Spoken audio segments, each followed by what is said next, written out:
Episode 1. Mulai. Arifa Aryani Wijaya adalah seorang anak yang mempunyai malaikat pelindung. Malaikat pelindungnya akan selalu datang tepat waktu ketika Arifa dalam bahaya. Arifa memberinya nama Putri. Meskipun Arifa tidak pernah mengetahui sosok malaikat pelindungnya berwujud pria atau wanita, dan bahkan suaranya saja sangat sulit untuk dikenali, tapi ia tetap memberinya nama Putri. Lalu kenapa Putri? Tentu saja karena Arifa adalah seorang putri. Arifa yang masih duduk di kelas 6 sekolah dasar seringkali mendapatkan kenakalan teman-temannya. Bahkan gurunya sendiri pernah sesekali mempermalukannya. Teng teng teng, bunyi lonceng istirahat. Arifa keluar kelas dengan langkah gontai menuju pohon akasia. Ia duduk di bawahnya. Arifa sangat senang dengan suasana di bawah pohon akasia yang besar dan sangat lebat daunnya. Benar-benar membuat suasana tenang, nyaman, ditambah lagi dengan angin sepoi-sepoi membuatnya ingin terus berlama-lama di sana. Di kejauhan terlihat anak laki-laki sedang asyik bermain sepak bola. Mereka saling berebut bola dan tak jarang berteriak. Arifa benar-benar tidak paham dengan dunia persepak bolaan. Kenapa mereka senang sekali dengan permainan yang sangat melelahkan itu? Hei, lihat apa yang aku bawa, lihat Vika. Tiba-tiba Vika datang dengan menunjukkan sebuah amplop cantik. Benar-benar mengganggu batin Arifa. Ia kesal dengan kedatangan Vika yang membuyarkan lamunannya, tetapi penasaran dengan apa yang ada di tangan Vika. Apa itu? Tanya Arifa. Aku juga tidak tahu isi amplop ini apa, tapi kalau dilihat-lihat dari amplopnya yang terkesan romantis dan berbau wangi, aku yakin ini isinya surat cinta. Jawab Vika menjelaskan sambil tersenyum manis ke arah Arifa. Cinta apa? Cinta monyet, jawab Arifa ketus. Tapi penasaran kan? Ayo ambil dan buka saja. Vika menyodorkan amplop cantik dan berbau wangi itu. Memang ini dari siapa? Tanya Arifa dan menerima amplop pemberian Vika. Januar, jawab Vika pelan. Arifa mengernyitkan keningnya heran, kemudian secara perlahan ia membuka amplop itu. Halo Arifa, kamu apa kabar? Maaf ya, aku terpaksa kasih kamu surat karena aku belum bisa ngomong secara langsung sama kamu. Sebenarnya aku sudah sangat lama mengagumimu dan perasaan kagum itu lama-lama jadi cinta. Kamu mungkin kaget dengan pengakuanku ini, dan aku tahu kita masih kecil dan masih sangat polos. Tapi sungguh, aku yakin ini cinta. Maukah kamu jadi pacarku? Balas ya surat ini, aku sangat menunggu jawaban dari kamu. Oh iya, balasan surat kamu itu kasih ke Vika saja, dan aku harap kamu tidak marah dengan ungkapan cintaku ini. Januar. Hei, surat apa ini? Tidak penting. Arifa melihat surat itu kembali dan memberikannya pada Vika. Wah, itu surat cinta, ayolah balas Arifa, kata Vika dengan tawa lebarnya. Untuk apa dibalas? Tidak penting. Saat Arifa lalu pergi meninggalkan Vika yang bengong sampai bibirnya membentuk huruf O. Sementara Siska dari kejauhan sedari tadi memperhatikan mereka berdua. Melihat Vika yang ditinggalkan Arifa seperti itu membuatnya penasaran dan mencoba bertanya. Ada apa? Tanya Siska menghampiri Vika lalu duduk di sampingnya dan memperhatikan wajah Vika yang kesal. Aku mengerjain Arifa dengan surat cinta dari Januar ini, tapi gagal, jawab Vika kesal. Apa? Arifa dapat surat cinta dari Januar? Tanya Siska yang bingung tak percaya. Tidak usah banyak tanya, sekarang bantu aku mikir gimana caranya supaya Arifa mau balas surat ini, perintah Vika dengan tatapan penuh harap. Tunggu dulu, apa ini sungguh surat cinta dari Januar untuk Arifa? Tanya Siska menunjukkan surat berbau wangi itu. Tidak, surat ini aku yang buat sendiri.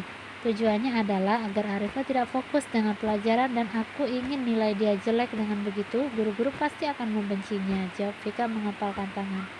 Apa tidak ada cara lain selain surat yang tidak penting ini? Tanya Siska mengejek. Pokoknya aku mau surat ini harus dibalas sama Arifa. Apapun caranya harus dibalas dan kamu harus bantu aku. Titik, jawab Vika semakin kesal karena Siska terlalu banyak bertanya. Tenang, aku mudah saja. Aku pasti bantu kamu. Kamu tahu sendiri kan, dari dulu aku selalu ada di pihak kamu. Siska merangkul Vika meyakinkan. Bagus, Vika menyeringai. Arifa menuju kelas, hanya ada beberapa orang saja di dalam. Arifa tidak memperdulikan mereka. Ia masih bingung kenapa Januar menulis surat konyol itu untuknya. Arifa benar-benar tidak percaya dengan apa yang baru saja terjadi padanya. Sudahlah, jangan terlalu dipikirkan. Lagi pula itu tidak penting. Yang penting sekarang adalah aku harus fokus dengan ujian yang tinggal beberapa hari lagi, pikirnya, lalu mengambil nafas panjang dan membuangnya kasar. Tanpa sengaja, Arifah melihat sahabatnya berjalan mengendap-endap hendak mengagetkannya. Hei, Maya tiba-tiba datang dengan memukul meja. Arifah hanya meliriknya kesal. Maya adalah teman sebangku Arifah dan ia adalah anak yang pintar dan berprestasi. Kenapa tidak kaget? Tanya Maya sambil duduk di samping Arifah. Maya benar-benar penasaran kenapa wajah Arifah tampak kesal hari ini. Tidak seperti biasanya, selalu ceria. Aku mencari kamu sampai keliling sekolah loh. Ternyata kamu di sini. Maya menjelaskan. Kamu kenapa? Tanyanya lagi sambil memegang kedua pipinya dengan kedua tangannya. Tidak ada, jawab Arifah cuek. Aku tidak yakin jika tidak ada sesuatu. Ayolah, cerita, aku siap mendengar, ucap Maya dengan mengedipkan matanya berkali-kali. Aku bilang tidak ada ya tidak ada, jawab Arifah yang semakin kesal. Baiklah, kalau tidak mau cerita, aku akan menunggu sampai kamu benar-benar siap. Oh iya, aku punya sesuatu buat kamu. Maya mengambil sesuatu di dalam tasnya, plastik berwarna hitam. Apa itu? Tanya Arifah, matanya berbinar-binar melihat plastik hitam yang diambil Maya. Dari tasnya rasa kesal yang memuncak pun hilang berubah jadi rasa penasaran. Arifah benar-benar berharap itu adalah sesuatu yang enak. Tapi kenapa tidak ada tercium bau makanan? Pikir Arifah. Maya membuka plastik hitam itu dan menunjukkannya pada Arifah. Telur puyuh? Tanya Arifah heran. Ia tidak pernah memakan telur puyuh, ia hanya pernah melihatnya saja. Jenis telur yang diketahuinya hanyalah telur ayam, karena telur ayam adalah makanan favoritnya. Arifah sangat suka olahan telur seperti telur dadar dan telur mata sapi. Apa ini anak? Sudah dimasak atau belum? Tanya Arifah lagi yang juga penasaran dan mengambil sebiji telur puyuh.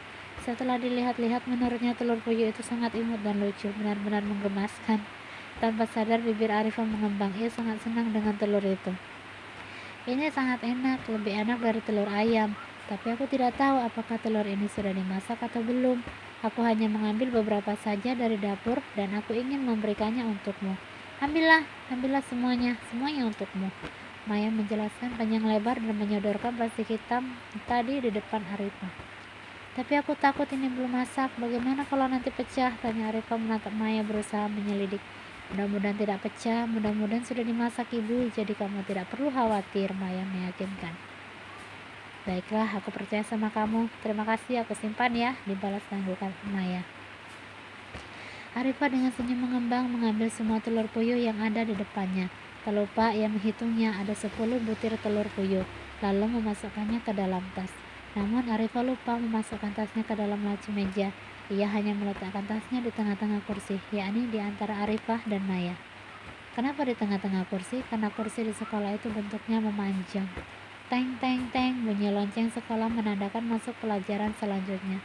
Arifah lalu mengambil alat tulis, buku tulis, dan buku cetak yang akan dipelajari di jam itu. Tak lama kemudian Pak Rusli datang. Selamat siang anak-anak, sapa Pak Rusli. Siang Pak Guru, jawab kami serempak.